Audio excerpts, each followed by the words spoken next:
जय हिंद साथियों, स्वागत है आप सभी का क्रेजी जी ट्रिक चैनल पर। दोस्तों 1 फरवरी 2023 का सबसे पहला इंपॉर्टेंट क्वेश्चन आप सभी के सामने रहा। हाल ही में वायुसेना के नए उप प्रमुख बनाए गए, इनका क्या नाम है? Who has become the new vice chief of the air force? तो दोस्तों इनका नाम है, याद रखिएगा, अमनप्रीत सिंह। क्या नाम है? अमनप्रीत सिंह इनका नाम है। ये वायुसेना के उप प्रमुख बनाए गए हैं। ये आप देख पा रहे हैं, ये है अमनप्रीत सिंह। दोस्तों एयर मार्शल अमनप्रीत सिंह को वायुसेना का नया हाल ही में vice chief of the air staff बनाया गया है। दोस्तों ये किनकी जगह लेंगे? तो संदीप सिंह का ये स्थान लेंगे। किनका स्थान लेंगे? तो ये संदीप सिंह का स्थान लेंगे। याद रखिएगा, ये भी क्वेश्चन आपसे पूछा जा सकता है। परीक्षा संजीवनी ले लीजिए। हाल ही में जो इंपॉर्टेंट नियुक्तियां हुई हैं उसे भी यहाँ पे हम डिस्कस करेंगे। मध्य रेलवे के महाप्रबंधक बनाए गए नरेश लालवानी। टाटा ट्रस्ट के सीईओ बनाए गए सिद्धार्थ शर्मा। अमूल के अध्यक्ष बनाए गए श्यामल भाई बी पटेल। डीजीसीए के महानिदेशक बनाए गए हाल ही में विक्रम देवदत्त। सारे इंपॉर्टेंट नियुक्तियां हाल ही में हुई हैं। मैंने आपको करंट अफेयर्स में पढ़ाया था, इसका रिवीजन करा रहा हूं। राष्ट्रीय स्वास्थ्य प्राधिकरण के निदेशक प्रवीण शर्मा बनाए गए हैं। कौन है ये? Praveen Sharma. Deputy national security adviser है पंकज कुमार सिंह। वहीं पे यदि आपसे पूछा जाए कि नेशनल सिक्योरिटी एडवाइजर कौन है, तो इनका नाम है अजीत डोभाल। तेलंगाना की पहली महिला मुख्य सचिव बनाई गई हैं शांति कुमारी जी। चेतन शर्मा बीसीसीआई चयन समिति के अध्यक्ष बने हैं। सारी इंपॉर्टेंट नियुक्तियों को हमने यहाँ पे डिस्कस किया है। यहाँ पे हम बात कर लेते हैं भारतीय वायुसेना के बारे में भी। इसकी स्थापना कब हुई है? 8 अक्टूबर 1932 को हुई है। हर साल 8 अक्टूबर को वायुसेना दिवस मनाया जाता है। किस मंत्रालय के अंतर्गत आता है? तो भारत के डिफेंस मिनिस्ट्री के अंतर्गत आता है। और प्रेजेंट में भारत के डिफेंस मिनिस्टर हैं राजनाथ सिंह।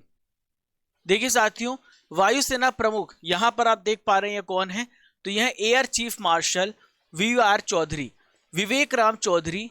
प्रेजेंट में वायुसेना प्रमुख है, चीफ ऑफ एयर स्टाफ है। आप सभी देख रहे हैं 1 फरवरी 2023 के डेली करंट अफेयर्स, और मैं हूं आप सभी का राजा गुप्ता। 430 दिन हो गए आपको करंट अफेयर्स पढ़ाते हुए। ये क्लास आपकी 25 से 30 मिनट के बीच की होती है, जिसमें आप 200 से 300 जानकारी सीख पाते हैं। दोस्तों ये क्लास दोनों माध्यम में है, हिंदी और इंग्लिश दोनों माध्यम में है। सबसे पहले यूट्यूब में करंट अफेयर्स, सबसे कम समय में करंट अफेयर्स जो देने का वादा हमने आपसे किया है, हम उसी पे आगे बढ़ रहे हैं। ये है करंट अफेयर्स की ब्रह्मास्त्र क्लास, भारत के सभी एग्जाम के लिए जरूरी है। आखिरी में आपको स्पेशल स्टैटिक जीके भी मिलता है, डेली करंट अफेयर्स का आपको टेस्ट भी मिलता है। दोस्तों उठिए, जागिए और तब तक मत रुकिए जब तक कि आपका लक्ष्य, आपकी मंजिल प्राप्त ना हो जाए। तो ये जो बहुत ही ऊर्जावान पंक्ति, बहुत ही अपने आप में, इसमें पूरा जीवन का सार छुपा हुआ है। किसी व्यक्ति को कुछ भी नहीं समझ में आ रहा ना, केवल ये इसी लाइन को रिपीट करे। और एक लाइन जो हमेशा मैं बोलता हूं, जब तक तोड़ेंगे नहीं तब तक छोड़ेंगे नहीं। ये अपने आप में बहुत ही मतलब जीवंत पंक्तियां हैं। उठो जागो, यानी आप उठिए। ऐसा नहीं कि सो के उठना है, आपको अवेयर रहना है, हमेशा सचेत अवस्था में रहना है, जागना है। और तब तक मत रुकिए, यानी कभी भी हार मत मानिए जब तक कि आपकी मंजिल नहीं मिल जाती है। आइए क्वेश्चन नंबर 2 को डिस्कस करते हैं। प्यूमा इंडिया ने किसे अपना हाल ही में नया ब्रांड एम्बेसडर बनाया है? Who has been appointed as its brand ambassador by Puma? तो देखिए, प्यूमा ने अभी ब्रांड एम्बेसडर बनाया है किसको? हरमनप्रीत कौर को। किसे बनाया है? हरमनप्रीत कौर को। कल ही मैंने आपको एक इंपॉर्टेंट करंट अफेयर्स बताया था, निखत जरीन को भी ब्रांड एम्बेसडर बनाया गया है। तो क्या आप मुझे कमेंट बॉक्स पे बता सकते हैं निखत जरीन को किसका ब्रांड एम्बेसडर हाल ही में बनाया गया है? देखिए, हरमनप्रीत कौर जो है, इन्हें प्यूमा का ब्रांड एम्बेसडर बनाया गया है। ये है हरमनप्रीत कौर। अब सवाल ये उठता है कि हरमनप्रीत कौर है कौन? तो दोस्तों आपको याद रखना है, भारतीय महिला क्रिकेट टीम की कैप्टन है। She is a captain of Indian cricket team. दोस्तों ये जो प्यूमा इंडिया, ये क्या है? तो ये फुटवेयर मैन्युफैक्चरर है और डिजाइनर है, प्यूमा इंडिया। अभी इन्होंने हाल ही में प्यूमा इंडिया ने साइन किया हरमनप्रीत कौर को कि वो उनके ब्रांड को प्रमोट करें। हाल ही में चुने गए ब्रांड एम्बेसडर, तो कल मैंने आपको बताया था, निखत जरीन को NMDC, national mineral development corporation का ब्रांड एम्बेसडर बनाया गया है। प्रसून जोशी हाल ही में उत्तराखंड राज्य के नए ब्रांड एम्बेसडर बनाए गए हैं। ड्रोन स्टार्टअप, इसका नाम है गरुड़ एरोस्पेस। तो गरुड़ एरोस्पेस के ब्रांड एम्बेसडर है महेंद्र सिंह धोनी, जो कि ड्रोन मैन्युफैक्चरिंग काम करने का, जो ड्रोन की मैन्युफैक्चरिंग का काम करता है वो है गरुड़ एरोस्पेस। केरल पर्यटन के ब्रांड एम्बेसडर है P R Sreejesh, hockey player है पी आर श्रीजेश। अरुणाचल प्रदेश के ब्रांड एम्बेसडर हैं संजय दत्त। सारे ही इंपॉर्टेंट पॉइंट मैंने आपको समझा दिए हैं, याद रखिएगा, एग्जाम में 100% यहां से प्रश्न बनने वाला है। चलिए क्वेश्चन नंबर 3 पे चलते हैं।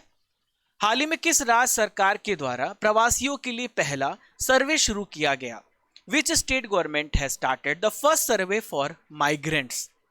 तो साथियों याद रखिएगा, झारखंड राज्य के द्वारा हाल ही में प्रवासियों के लिए पहला सर्वे शुरू किया गया। अब क्यों किया गया, कैसे किया गया, सब कुछ मैं आपको बताने वाला हूं। दोस्तों, झारखंड के चीफ मिनिस्टर हैं हेमंत सोरेन। अभी इन्होंने फैसला किया है, घोषणा किया है, यह सर्वे झारखंड के कितने जिलों में होगा? तो झारखंड के 24 डिस्ट्रिक्ट में होगा, लगभग 11,000 घरों में यह सर्वे किया जाएगा। देखिए इसका उद्देश्य क्या है, प्रवासियों का डाटा इकट्ठा करना, यानी जो प्रवासी हैं उनका पैटर्न कैसा है, उनका डेटाबेस तैयार किया जाएगा ताकि उनके लिए हम नीति निर्माण कर सकें, ताकि हम उनके लिए पॉलिसी बना सकें। जब तक हमारे पास डाटा नहीं होगा तो हम कैसे उसके बारे में बता पाएंगे? आप समझ पा रहे हैं ना?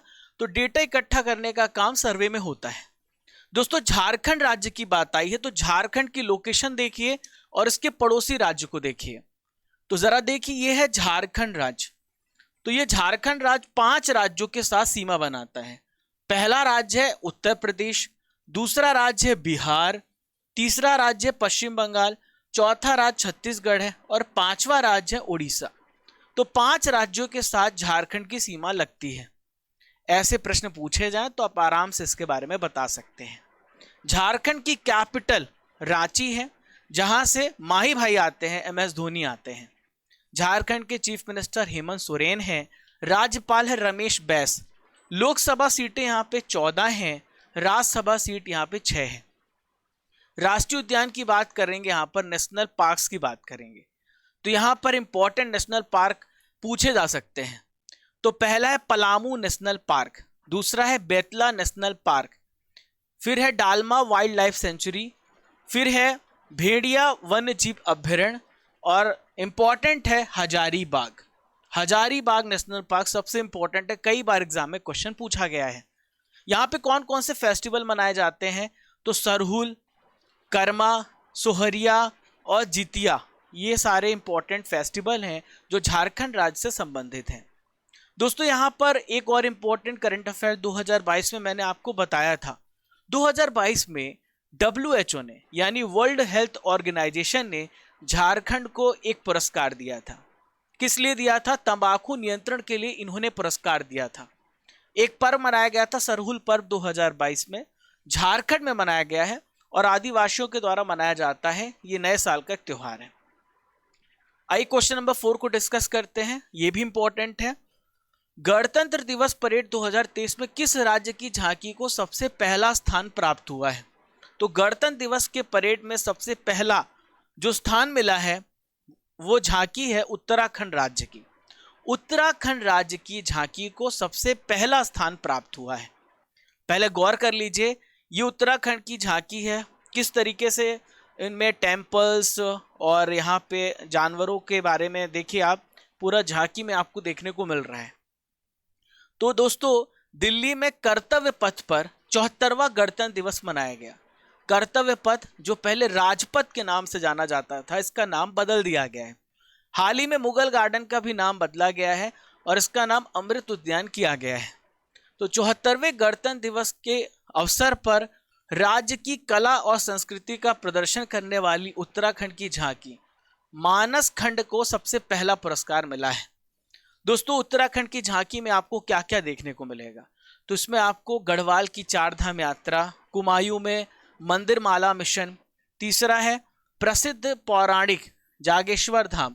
तो ये सारा कुछ आपको इस झांकी में देखने को मिलेगा और इनको पहला स्थान मिला है। अब सवाल उठता है, दूसरा स्थान किस राज्य को मिला है? तो ये महाराष्ट्र है। तीसरा स्थान किसे मिला है? उत्तर प्रदेश है। पिछले वर्ष यूपी को सबसे पहला स्थान मिला था, इस बार यूपी तीसरे स्थान पर है। साथियों, हाल ही में इकोनॉमिक सर्वे जारी किया गया है। तो इकोनॉमिक सर्वे 2023 के अनुसार 2023-24 में भारत की जीडीपी कितने प्रतिशत रहेगी, इकोनॉमिक सर्वे में बताया गया है। दोस्तों, आज बजट भी जारी होगा 1 फरवरी को, ठीक है, याद रखिएगा। इसके बारे में हम कल चर्चा करेंगे।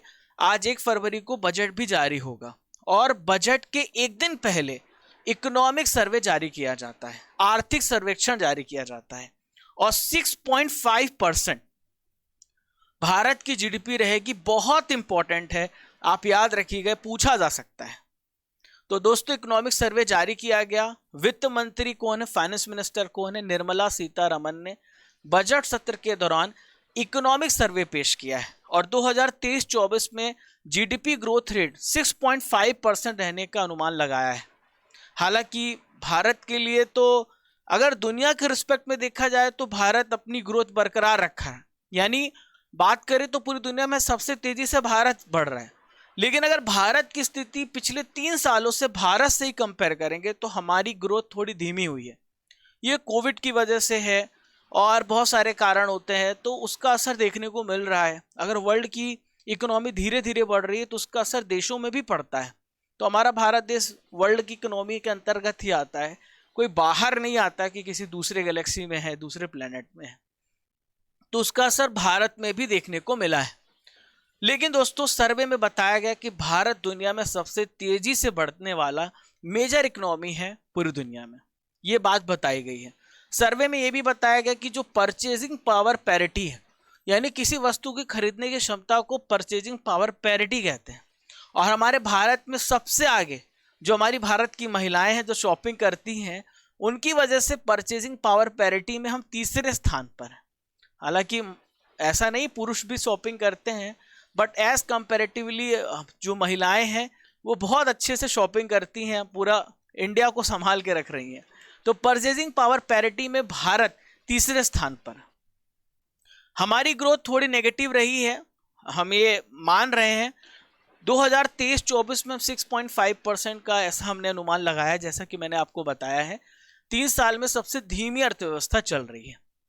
अब दोस्तों, यहाँ पे हम बात ये करते हैं कि इकोनॉमिक सर्वे होता क्या है। तो इकोनॉमिक सर्वे से हमें ये पता चलता है कि देश की इकोनॉमी कैसी चल रही है, ठीक है। तो देश की इकोनॉमी को हम पता कर पाते इकोनॉमिक सर्वे की मदद से। तो पिछले साल का इसमें हिसाब किताब होता है और आने वाले साल में जो भी हमारे सुझाव हैं, चुनौतियां हैं और सोल्यूशन है, उन सब का भी जिक्र इकोनॉमिक सर्वे में होता है। इकोनॉमिक सर्वे हमेशा याद रखिएगा बजट के एक दिन पहले पेश किया जाता है। आज की नॉलेज की फैक्ट्री में हम यहां पर चर्चा करने वाले हैं भारत की वन स्थिति रिपोर्ट 2021 के बारे में। दोस्तों, ये एकदम लेटेस्ट रिपोर्ट है। तो ये रिपोर्ट मैंने क्यों शामिल की, बहुत सारे क्वेश्चन पूछे जाते हैं स्टेट पीसीएस में, एसएससी में, लगभग भारत के सारे एग्जाम में। तो मैंने सोचा इसे शामिल कर लिया जाए ताकि आपका नॉलेज और बढ़े। तो देखिए, भारत वन स्थिति रिपोर्ट 2021, इसे पर्यावरण और वन मंत्री यानी जो हमारे भारत के एनवायरमेंट मिनिस्टर हैं भूपेंद्र यादव जी के द्वारा पेश किया गया और ये 17वीं बार पेश किया गया था, ये आप याद रखिएगा, ठीक है। देश में टोटल अगर आपसे पूछा जाए कि फॉरेस्ट और ट्री कवर कितना है, तो ये है 8,09,537 किलोमीटर स्क्वायर, जो लगभग 24.62% को कवर करता है। टोटल फॉरेस्ट कवर कितना है कंट्री में, तो ये है 21.71%, 7,13,789 किलोमीटर स्क्वायर। देश में टोटल ट्री कवर कितना है, तो ये है 2.91%, 95,748 किलोमीटर स्क्वायर। टोटल बात करें फॉरेस्ट और ट्री कवर में कितना इंक्रीमेंट देखने को मिला है, 2261 किलोमीटर स्क्वायर हमें यहां पर इंक्रीमेंट देखने को मिला है। Is that clear? यहां पर देखिए, सबसे ज्यादा वन क्षेत्र वाला जो आपका राज्य है वो है एमपी है, दूसरा अरुणाचल प्रदेश, तीसरे नंबर पे छत्तीसगढ़ है। सबसे कम वन क्षेत्र, आप स्क्रीनशॉट ले लीजिए, फिर मैं आगे बढ़ता हूं, ठीक है। आप स्क्रीनशॉट ले लीजिए और नोट्स तो आपको मिल जाता है हमारे एप्लीकेशन पर, वहां पे हर दिन की पीडीएफ एकदम प्रॉपर फॉर्मेट में मिलती है, तो उस एप्लीकेशन को जरूर डाउनलोड कर लीजिएगा। सबसे कम वन क्षेत्र वाला राज्य हरियाणा है, फिर सेकंड नंबर पे पंजाब है, वन आवरण में वृद्धि दिखाने वाले राज्य में सबसे पहला नंबर आंध्र प्रदेश है, दूसरा तेलंगाना है, तीसरा उड़ीसा है। तो अच्छा लगा होगा आई थिंक आपको ये रिपोर्ट। इसका भी स्क्रीनशॉट ले लीजिए, फिर मैं आगे बढ़ता हूं। चलिए आगे देखते हैं, अगले प्रश्न की ओर बढ़ते हैं। मुरली विजय किस खेल से संबंधित है जिन्होंने संन्यास लेने की घोषणा की है? तो मुरली विजय का संबंध क्रिकेट से है। इन्होंने हाल ही में संन्यास लेने की घोषणा की है। भारत की तरफ से ओपनर बल्लेबाज थे मुरली विजय, अच्छा परफॉर्म नहीं किया तो बाहर हो गए। तो विजय ने बात करें तो टोटल इन्होंने 61 टेस्ट मैच, 17 वनडे मैच और 9 T20 मैच खेले हैं। अगला प्रश्न रहा, विश्व उपेक्षित उष्णकटिबंधीय रोग दिवस कब मनाया गया? When is world neglected tropical disease celebrated? ये अच्छा क्वेश्चन है, ये भी पूछा जाता है। तो 30 जनवरी को मनाया गया world neglected tropical disease day. तो ये होता क्या है इसको भी हम समझते हैं। दोस्तों बहुत सारे ऐसे डिसीज होते हैं, बहुत सारे ऐसे रोग होते हैं, for example snake bite, scabies, trachoma, ये बहुत सारे ऐसी बीमारी होती है जिसको हम ध्यान ही नहीं देते हैं, जिसके प्रति पूरी दुनिया का आकर्षण ही नहीं जाता है। कुछ मुख्य चुनिंदा बीमारियों पर आकर्षण जाता है। ये खासकर बीमारियां अफ्रीका, एशिया, अमेरिका के कुछ कंट्रीज में देखने को मिलती हैं, विकासशील देशों में देखने को मिलती हैं। तो ये ज़रूरत है कि हम इन बीमारियों पर भी फोकस करें, उनके लिए भी फंड करें, पूरी दुनिया एक होकर के आए, इसलिए ये दिवस मनाया जाता है। 30 जनवरी 2020 से इसे आयोजित किया जा रहा है और पहली बार 30 जनवरी 2020 को मनाया गया था। क्लियर है दोस्तों? और ये जैसा कि मैंने आपको बताया, विभिन्न प्रकार के रोग जैसे वायरस के द्वारा, बैक्टीरिया के द्वारा, प्रोटोजोआ के द्वारा, परजीवी के द्वारा रोग होते हैं जिसे हम नेग्लेक्ट कर देते हैं। हमको लगता है ये तो मेन बीमारी है ही नहीं। तो इन देशों पर ज़रूरत है कि हम सब मिल करके इनका भी ध्यान रखें। खासकर अफ्रीकन कंट्रीज़ में बीमारी देखने को मिलती है। ईबोला आप जानते हैं, और ईबोला है, और अभी कोरोना तो पूरा वर्ल्ड वाइड फैला हुआ था। तो बहुत सारी ऐसी बीमारियां जो स्पष्ट रूप से पूरी दुनिया यहाँ पर देख रही है। लेकिन स्कैबीज है, ट्रैकोमा है, यॉज है, चगास डिसीज है, लिशमेनियाज हैं, तो ऐसी बीमारियां हैं जो जिन पर हम गौर ही नहीं करते हैं। चलिए अगले प्रश्न की ओर बढ़ते हैं। लाडली बहना योजना किस राज्य में शुरू की गई है? तो लाडली लक्ष्मी योजना सुना था आपने, अब लाडली बहना योजना सुन लीजिए। तो लाडली बहना योजना मध्य प्रदेश राज्य में स्टार्ट की गई है। लक्ष्मी योजना 2007 में स्टार्ट हुई थी। अब जो शिवराज सिंह चौहान हैं वो सबके मामा हैं, तो मामा जी ने अब अपनी बहनों को भी उपहार देने का बात कही है। तो शिवराज सिंह चौहान ने सीहोर जिले के बुधनी में, ये वहीं से बिलोंग करते हैं, इन्होंने बड़ा ऐलान किया है कि लाडली बहना योजना इन्होंने स्टार्ट कर दिया है। हर साल अपनी लाडली बहनों को ये 1000 रुपये हर महीने देंगे। दोस्तों ये सभी वर्गों के लिए, ये बात आप याद रखिएगा, सभी वर्गों के लिए है। निम्न वर्ग, मध्यम वर्ग, जो भी निम्न वर्ग, मध्यम वर्ग की गरीब महिलाएं हैं उनके लिए लाडली बहना योजना स्टार्ट किया गया है। चलिए अगले प्रश्न की ओर बढ़ते हैं। टाटा स्टील चेस टूर्नामेंट 2023 का खिताब किसने जीता है? तो टाटा स्टील 2023 का टूर्नामेंट अनीश गिरी ने जीता है। किसने जीता है? अनीश गिरी ने। दोस्तों इसके बारे में आपको बताऊं, इसका आयोजन कहां पर हुआ था? तो विस्क आंजी में इसका आयोजन हुआ था। ये कहां पर है? तो नीदरलैंड में। और नीदरलैंड में आयोजित होती है वार्षिक शतरंज टूर्नामेंट। इस बार इसका 85 एडिशन था और डच खिलाड़ी अनीश गिरी ने इसे जीता है। ओके, और 13 जनवरी से लेके 29 जनवरी तक इसका आयोजन किया गया था। यहां पर फीडे की बात करते हैं क्योंकि चेस की बात आ रही है। International chess federation international organisation है, 1924 में इसकी स्थापना हुई थी और इसके अध्यक्ष हैं आर्कडी डवारकोविच। इसके वाइस प्रेसिडेंट हैं, भारत के ही हैं, विश्वनाथन आनंद। क्या नाम है उनका? विश्वनाथन आनंद। वो आप याद रखिएगा, क्वेश्चन पूछा जा सकता है। हाल ही में वो नियुक्त हुए हैं तो ये क्वेश्चन पूछा जा सकता है। हेडक्वार्टर आप याद रखिएगा, तो हेडक्वार्टर है लुसाने, स्विट्जरलैंड में इसका हेडक्वार्टर है। आज का आखिरी प्रश्न आप सभी के सामने है। लगातार चौथे साल दुनिया का सबसे बड़ा डेरिवेटिव एक्सचेंज कौन सा बन गया है? तो लगातार ये देखिए चौथे साल तक नेशनल स्टॉक एक्सचेंज, जिसे हम बोलते हैं एनएससी, तो एनएससी जो है सबसे बड़ा डेरिवेटिव एक्सचेंज बना है, नेशनल स्टॉक एक्सचेंज। दोस्तों इसके बारे में हम ये जान लेते हैं, 1992 में इसकी स्थापना हुई है। एनएससी द्वारा निफ्टी 50 इंडेक्स को 1996 में लॉन्च किया गया था। हेडक्वार्टर कहां पर है? मुंबई, महाराष्ट्र में।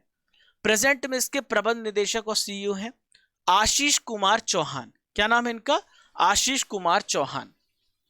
चले आगे बढ़े। मैं आप लोगों को एक बात बहुत ही क्लियर करना चाहूंगा, मेरा जो सेशन होता है वो 30 मिनट्स का होता है। आपने देखा है मैं 20 मिनट में डेली करंट अफेयर खत्म करता हूं, बिल्कुल सच बात यह है। देखिए आप अपने टाइम देख रहे होंगे और रोज यही चलता है। पता नहीं ऐसा कैसे हो सकता है कि एग्जैक्ट 20-21 मिनट में मेरा डेली करंट अफेयर खत्म हो जाता है। और ये जो 10 मिनट होते हैं ना, इसमें मैं रसमलाई देता हूँ, जिसमें रिवीजन कराता हूँ, फिर जो डेली करंट अफेयर्स पढ़ाता हूँ उसका टेस्ट लेता हूँ, फिर कल के करंट अफेयर्स का टेस्ट लेता हूँ, फिर स्टैटिक जी के पिटारा भी कराता हूँ। तो 10 मिनट आप लोगों को ये बूस्टर होता है। Is that clear? तो जितने भी नए बच्चे आते हैं ना, उनका करंट अफेयर 20 मिनट में ही खत्म होता है, 30 मिनट्स में भी नहीं होता है। 10 मिनट में तो मैं आपको अधिक से अधिक और जानकारी देता हूं, जो रिवीजन कराता हूं, ताकि आपका दिमाग में हर एक पॉइंट बैठ जाए। पढ़ने से ज्यादा इंपॉर्टेंट रिवीजन करना होता है, टेस्ट देना होता है। एक क्लास का जो इंटरेस्ट होता है ना, इन्हीं चीजों से डेवलप होता है। चलो रसमलाई देखते हैं। 2022 के इंपॉर्टेंट प्रश्नों को यहां पे आज डिस्कस करेंगे। In which state world class kayaking canoeing academy will be set up? तो उत्तराखंड राज्य में मैंने आपको करंट अफेयर्स में पढ़ाया था, यहां पर कयाकिंग कैनोइंग अकादमी की स्थापना की जाएगी। मांगदेछू जल विद्युत परियोजना हाल ही में किस देश को सौंपी गई है? तो ये भूटान को सौंपी गई है।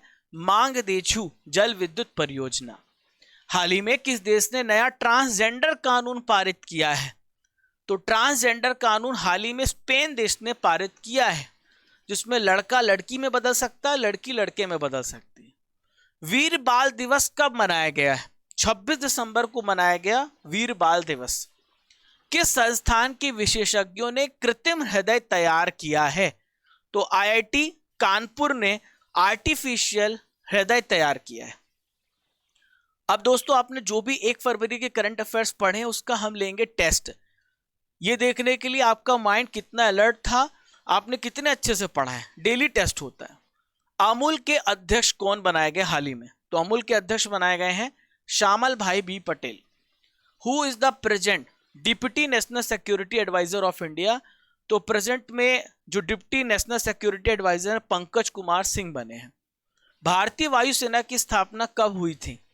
1932 में भारतीय वायुसेना की स्थापना हुई थी। केरल पर्यटन के ब्रांड एम्बेसडर कौन है? तो ये हैं hockey player PR Sreejesh.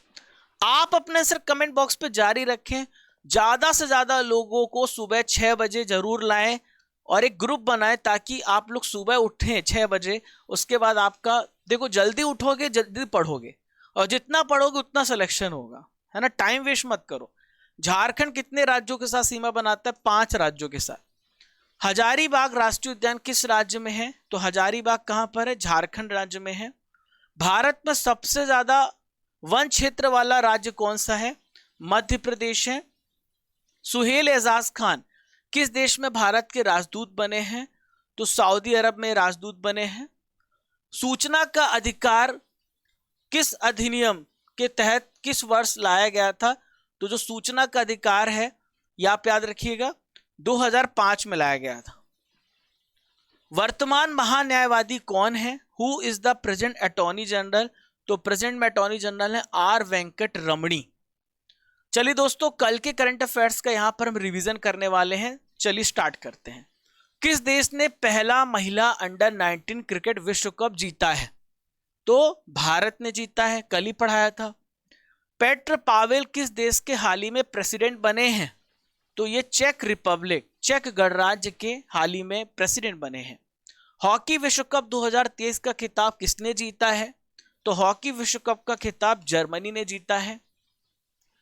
How many rupee coin has been release by prime minister Modi to commemorate 75 successful year of NCC. 75 rupee का इन्होंने अभी हाल ही में कॉइन रिलीज किया है।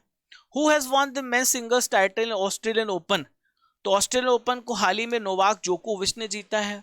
पांचवा खेलो इंडिया यूथ गेम्स 2022 किस राज्य में शुरू हुआ है। मध्य प्रदेश में 8 जिलों में खेला जाएगा। फोर्ब्स की सूची में गौतम अडानी किस स्थान पर आ गए हैं। तो 7वें स्थान पर आ गए हैं। विश्व कुष्ठ रोग 2023 कब मनाया गया। 29 जनवरी को मनाया गया। देखिए वैसे 30 जनवरी को मनाया जाता है, इस बार संडे था तो संडे को ये यानी रविवार जो है 29 जनवरी को मना दिया गया और विश्व कुष्ठ रोग दिवस 29 जनवरी को मनाया गया। किस देश में देश के सबसे पहले केबल सस्पेंशन ब्रिज बजरंग सेतु का निर्माण किया जा रहा है। तो ये कहां पर, उत्तराखंड के ऋषिकेश में। कौन सा देश दुनिया का पहला फोटोनिक आधारित क्वांटम कंप्यूटर का व्यवसायीकरण करेगा। तो ये देश है कनाडा। दोस्तों पहचानो कौन सीरीज में ज्ञानेंद्र और चांदनी शर्मा ने जो बाइडेन के बारे में बहुत सारी पॉइंट्स बताई हैं। आप स्क्रीनशॉट लेकर के पढ़ लीजिएगा। मैं आगे बढ़ता हूं। पहचानो कौन सीरीज में आपको बताना यह व्यक्ति कौन है, इनके बारे में आपको 4 से 5 लाइनें लिखनी है। बेस्ट लाइन को मैं पिक करके यहां पर बताता हूं कि इसने बहुत अच्छा लिखा है। आज का सवाल है वायुसेना के नए उप प्रमुख कौन बने हैं। आपको इसका उत्तर कमेंट बॉक्स पे देना है। एक इंपॉर्टेंट जानकारी, हमारे क्रेजी जीके ट्रिक एप्लीकेशन पर ही बहुत सारे कोर्सेस हैं। हर एक सब्जेक्ट का कोर्स आपको हमारे एप्लीकेशन पर मिल जाता है। क्रेजी जीके ट्रिक एप्लीकेशन पर ये बहुत सारे कोर्सेज आप देख पा रहे हैं। तो आप कूपन यूज कर लेना RGCGT। तो अगर आप एनरोल करना चाहते हैं तो आपको मैक्सिमम डिस्काउंट मिल जाएगा। चलिए दोस्तों, आज के पिटारे में बहुत अच्छे प्रश्न लेकर के आए हैं। तो प्रमुख पदाधिकारियों के बारे में यहाँ पर हम जानने वाले हैं। बहुत ध्यान से सुनना, अच्छे क्वेश्चन बनते हैं, ठीक है। लोकसभा में मान्यता प्राप्त विरोधी दल के नेता को निम्नलिखित में किसके समान सुविधाएं और मान्यताएं प्रदान की जाती हैं। तो जो विरोधी दल का नेता होता है उसे कैबिनेट मिनिस्टर की सुविधाएं दी जाती हैं। लोकसभा में विरोधी दल के नेता के रूप में मान्यता देने के लिए उसके दल के सदस्यों की संख्या कुल सदस्यों की संख्या से कम कितने प्रतिशत होनी चाहिए। तो ये जो परसेंटेज होना चाहिए 10% होना चाहिए। Who among the following is the highest law officer of the state. राज्य का उच्चतम विधि अधिकारी कौन होता है। तो ये होता है advocate general of the state. Bharat सरकार का सर्वोच्च शासकीय अधिकारी कौन है। तो भारत सरकार का सर्वोच्च शासकीय अधिकारी कौन है। तो यह है cabinet secretary of India, Bharat के मंत्रिमंडलीय सचिव। Under which officer does the district collector work. जो डिस्ट्रिक्ट का कलेक्टर होता है किसके नीचे कार्य करता है। तो ये डिविजनल कमिश्नर के नीचे कार्य करते हैं। Who appoint the chief vigilance commissioner. मुख्य सतर्कता आयुक्त की नियुक्ति कौन करता है। तो it is appointed by the president. निम्नलिखित में किसे राज्य विधानमंडल के सदनों की कार्यवाहियों में भाग लेने और बोलने का अधिकार है किंतु मतदान करने का अधिकार नहीं है। तो ये जो अधिकारी है जिसे बोलने का अधिकार है, कार्यवाही में भाग लेकिन वोटिंग नहीं कर सकता, advocate general. Same attorney general भी होता है। प्रत्येक राज्य में महाधिवक्ता की नियुक्ति, जो एडवोकेट जनरल होता है उसकी नियुक्ति कौन करता है। एडवोकेट जनरल की नियुक्ति होती है गवर्नर के द्वारा, राज्यपाल के द्वारा।